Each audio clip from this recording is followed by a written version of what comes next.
Hello बच्चों, चलिए प्रश्न को पढ़ते हैं और समझते हैं। एक सिक्के को फेंके जाने पर प्रतिदर्श समष्टि ज्ञात कीजिए। तो यहाँ पर हमें प्रतिदर्श समष्टि ज्ञात करना है। तो प्रश्न को हल करने से पहले प्रश्न के लिए मुख्य अवधारणा देख लेते हैं, जिसकी सहायता से हम इस प्रश्न को हल करेंगे। तो अवधारणा मुख्य अवधारणा में हम यह समझेंगे कि प्रतिदर्श समष्टि क्या होता है। तो मैं इसी बात को समझा रहा हूँ। प्रतिदर्श समष्टि को हम लिख लेते हैं प्रतिदर्श समष्टि। देखिए, प्रतिदर्श समष्टि को हम इस प्रकार परिभाषित करेंगे। पहले लिख लेते हैं प्रतिदर्श समष्टि। तो इसको हम इस प्रकार परिभाषित करेंगे कि यादृच्छा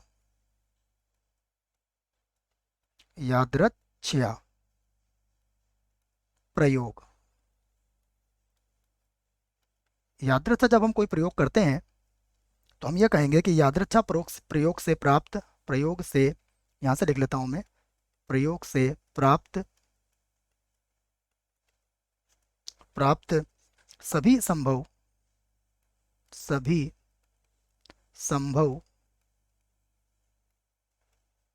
यादृच्छा प्रयोग से प्राप्त सभी संभव परिणामों का समुच्चय। परिणामों का समुच्चय इसे कहते हैं समुच्चय होगा। तो प्रतिदर्श समष्टि क्या होगा? जब भी हम कोई प्रयोग करेंगे तो उससे प्राप्त सभी संभव, जितने भी संभव परिणाम है, उन सभी का जब हम समुच्चय बनाएंगे तो वह क्या होगा? प्रतिदर्श समष्टि होगा। अब यहाँ पर देखिए, एक सिक्के को फेंके जाने पर, तो हमें पता है कि यहाँ पर जब हम सिक्के को फेंकते हैं तो क्या क्या उस पर प्राप्त हो सकता है। तो सिक्के पर हमें या तो चित्त प्राप्त होगा या फिर पट प्राप्त होगा। तो यहाँ पर हम कह सकते हैं अतः प्रतिदर्श समष्टि। देखिए क्या होगा, मैं लिख देता हूँ इस बात को। अतः प्रतिदर्श प्रतिदर्श